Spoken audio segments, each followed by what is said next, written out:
Welcome back, everyone. Next, we have Vista Gold Corp. It trades on the New York Stock Exchange American under the symbol VGZ and on the TSX under the symbol VGZ, and holds the Mt Todd Gold Project, an advanced development stage gold deposit located in the low-risk Tier 1 mining-friendly jurisdiction of Northern Territory, Australia. Please welcome its CEO, Fred Earnest. Welcome, Fred. How are you today? I'm very well, Anna. Thank you. You're welcome. The floor is yours. Thank you. Good afternoon, ladies and gentlemen. I'm delighted to have this opportunity to talk to you about Vista Gold Corp and what we're doing to position our Mt Todd Gold Project as a leading development opportunity with demonstrated feasibility in a Tier 1 mining jurisdiction. I will be making some forward-looking statements, and I encourage you to become familiar with the language here. Vista Gold trades, as was indicated, on the NYSE American and the Toronto Stock Exchanges under the symbol VGZ. At the end of the second quarter of this year, we had $20.2 million in cash with no debt. We're focused on building value based on the strengths of the Mt Todd Gold Project.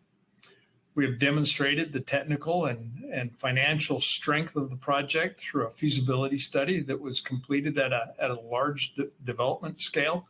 I'll talk about those results here in just a moment. More recently, we have completed a scoping study that shows the advantages of starting at a smaller production or smaller throughput rate with significantly lower initial CapEx.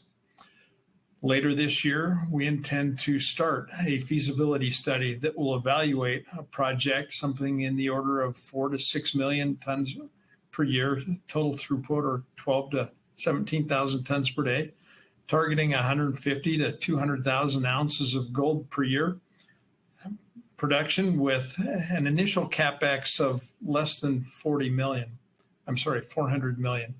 That's approximately 40% of the CapEx for the large project.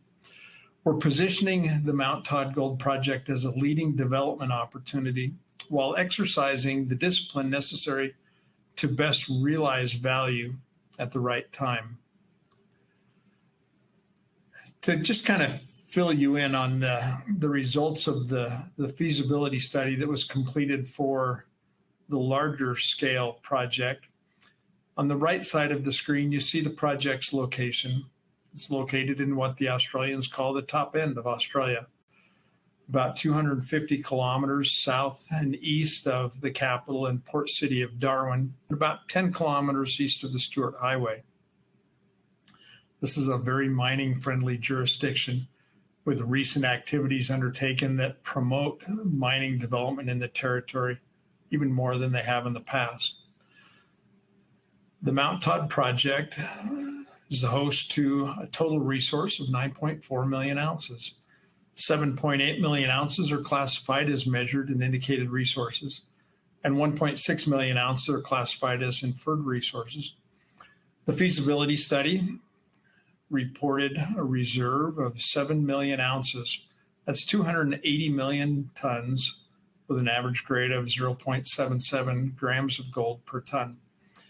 Over the first 7 years of the project, and you see the project life is 16 years, but over the first 7 years of the project, average annual production is estimated to be 479,000 ounces of gold per year with an all-in sustaining cost of $961 an ounce. Now, the economics for the project, we used when we updated this study in January of this year, refreshed the costs to reflect costs post most of the inflation. We used a gold price of $1,800. At that gold price, the after-tax at net present value at a 5% discount rate was estimated to be $1.1 billion. At a gold price of $2,500, and today that's even a bit low compared to the spot price, the after-tax net present value at the same 5% discount rate is estimated to be $2.9 billion. This demonstrates the considerable leverage that we enjoy to the gold price. There are opportunities for resource expansion, both open extensions of the Batman deposit and adjacent mineralized structures, all of those within the boundaries of the mining license. Additionally, we have exploration licenses that total almost 1,600 square kilometers in surface area that have demonstrated gold and base metal occurrences as well. We enjoy strong support from the local communities and the Jawoyn Aboriginal people, who are the landowners in all of the area that you see in this picture and literally probably 100 times more or greater. This is what the project area looks like today. It's a brownfield site that was operated in the 1990s. The Batman deposit, which is the host to all of the reported resource, underlies the existing Batman pit. When we first acquired the project, there were 3.3 million ounces of resource, and we've tripled that. The deposit itself is approximately 1.6 kilometers in length and strikes along the long axis of the pit as you see it. The mineralized structure, it varies in width between 200 and 300 meters for the majority of the deposit, and has been drilled out to a depth of 600 meters. Additionally, you see that there's considerable infrastructure that exists on site as a result of the previous operations. To the far northeast, the top of this picture, you see the freshwater storage reservoir. We capture water during the wet season and store it. We plan to raise the dam on that reservoir 2 meters, which will give us the capacity to store water for 2 years worth of operations. You see the tailings storage facility. This gives us the capacity for roughly the first third of the reserves, or 93 million tons. The plant site, where the previous plant and operations were conducted, will be the site that we have selected for construction of the new plant site. And as such, that site requires very minimal civil work. What you don't see in this picture is the paved road that goes to the plant site from the Stewart Highway, or the power line that was built previously to provide power to the site, which provides our power today, or the natural gas pipeline, which runs and terminates at the plant site, which we will use to supply our own power generating facility by generating power with natural gas on site. We estimate that we'll be able to generate power for about 30 to 40% of what we buy it from the grid today, obviously providing very significant advantages for us. Now, we think that there are 3 very strong reasons why Vista Gold's share price will increase in the near term and reward shareholders. The chart on the right side of this slide shows the 2-year price performance of the gold price, senior producers and developers like Vista Gold. As of the end of August, the gold price over a 2-year period was up 50%. And during that same period of time, the senior producers were up 87%. The developers, which we compare ourselves to on average, were down 7%. Now, Vista and some others are up. We were up 30% over that period. But in general, the developers are lagging the gold price. We believe that this will correct itself as we continue to see a strong gold price, and Vista will benefit from that because of the advanced stage of the development of the Mt Todd project. We believe that we'll continue to outperform our peers. And so that's one reason why we believe that Vista's share price will improve and increase in the near term. Second, the chart on this slide shows some data that was released by S&P Global Market Intelligence within the last month, looking at the number of major gold discoveries over the last 3.5 decades. In the last decade of the 1990s, there were 180 gold projects or gold discoveries that had more than 2 million ounces of gold. In the first decade of this century, that number decreased to approximately 120. In the period of time from 2010 to 2019, that number dropped to less than 50. And since 2020, The first 5 years of this decade, there have been only 5 major gold discoveries with more than 2 million ounces. Now, as an industry, we are producing almost 3,000 metric tons of gold per year. Obviously, we're not finding it at a rate fast enough to replace that level of production. We believe that the scarcity of new discoveries will result in a greater focus in one of two things, either optimizing existing projects or acquiring advanced stage projects like Mt Todd. The benefits of shovel-ready projects like Mt Todd are that there's demonstrated feasibility, lower development risk, and a faster path to production. We believe that M&A activity will increase as producers seek to acquire shovel-ready projects, and that more M&A activity in our space will drive improved valuations and result in significant value increase for Vista shareholders. And third, we believe that we are in a strong and rising gold price environment. Graphically, this chart presents what I discussed earlier. At a 68-cent foreign exchange rate, which is slightly different than the 69-cent used for the feasibility study. At an $1,800 gold price, the after-tax NPV5 of the project is $1.2 billion. At a $2,500 gold price, the NPV of 5 on an after-tax base of the project is $2.9 billion.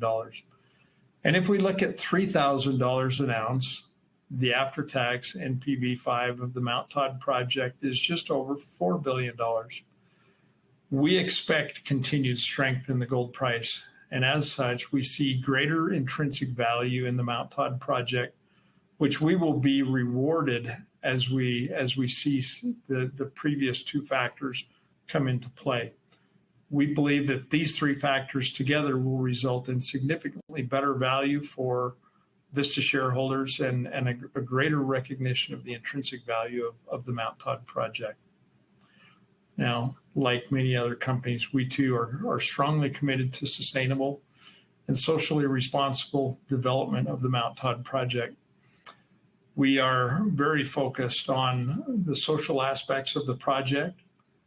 Our team on site to date has achieved over 1,000 consecutive days without a lost time accident.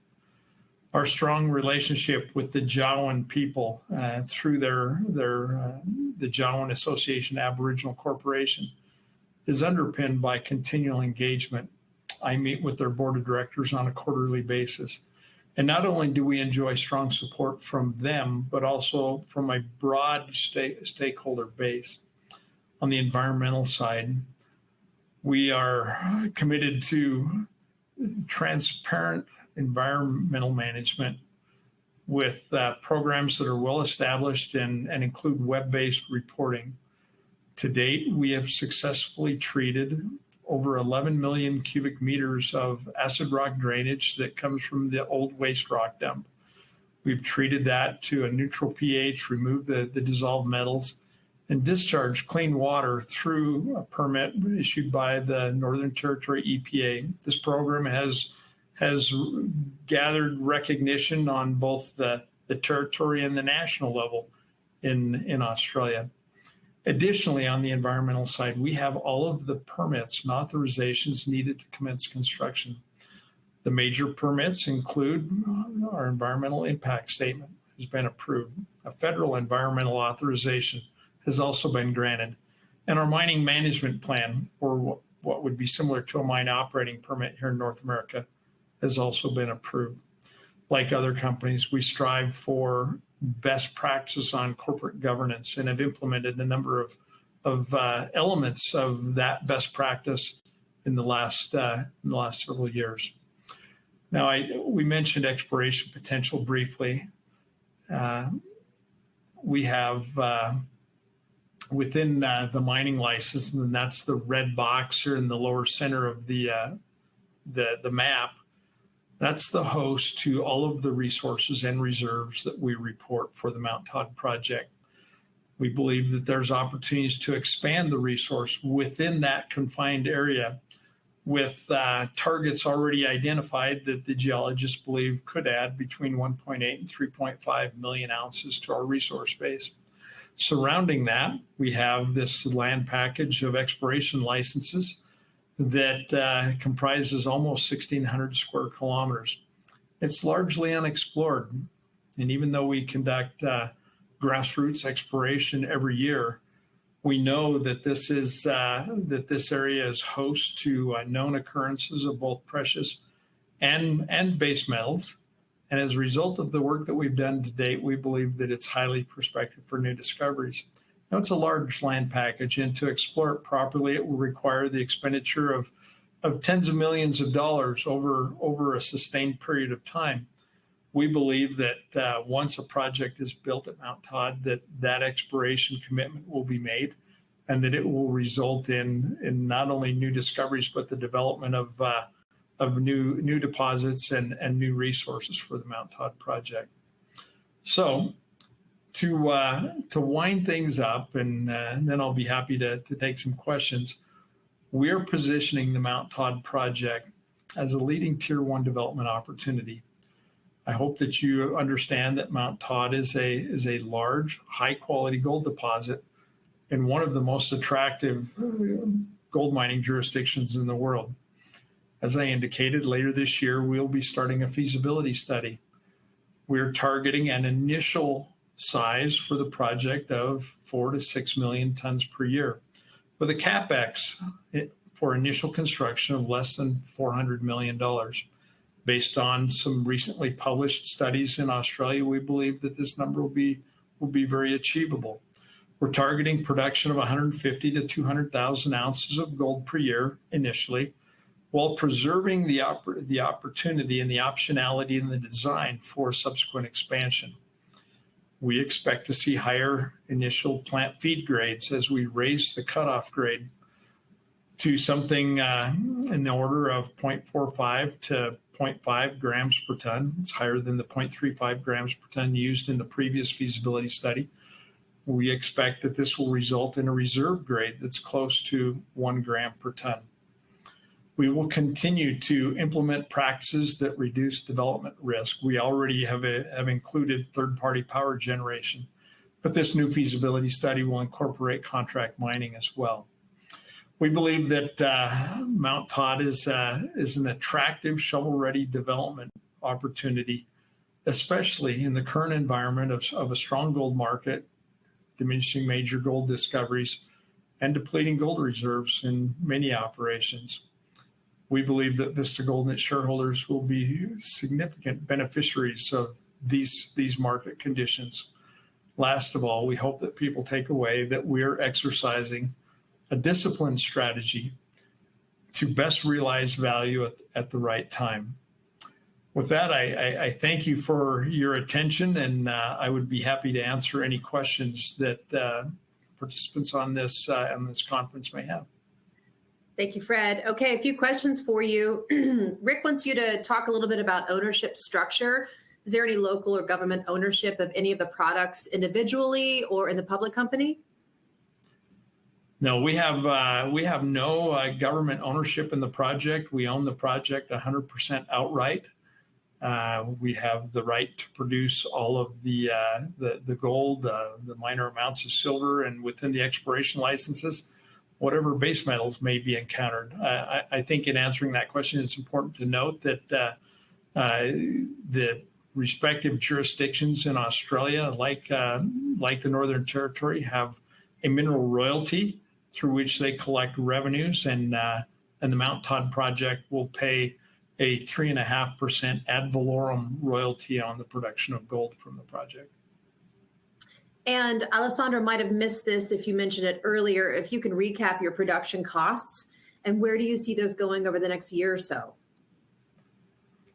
Yeah, so presently we are not a gold producer. We're a developer. The project has not been built. The feasibility study that was announced for the 50,000 ton per day operation and with updated economics that was announced earlier this year estimated the all-in sustaining costs to be $961 an ounce. The smaller scale project that we are beginning to or on the verge of commencing a feasibility study for. By the way, that study will be completed the middle of next year. Well, it's not completed and we don't have a number. We're estimating that our all-in sustaining costs will be in the range of $1,200 an ounce at that scale. And Christine wants to know, how is the infrastructure at Brownfield? Is anything needed? You know, the infrastructure is one of the significant advantages that we enjoy at Mt Todd. With paved roads to the site, there's very little road construction that will need to be done to build the project. There will probably be some resurfacing. We will bring in a third party to build a power generating plant, and they will use the natural gas pipeline that's already in place. The power line that exists and provides power to the site right now will be used to provide power throughout the construction period of the development of the project. The freshwater storage reservoir, as I indicated, will raise that dam a couple of meters, and that will substantially increase our water storage capacity. But there's, and with the tailing storage facility, we have capacity for the first 93 million tons. So the infrastructure needs of the project are actually quite minimal compared to starting with a grassroots project. And how's the power? Is the grid sufficient? Do you need to produce additional power there?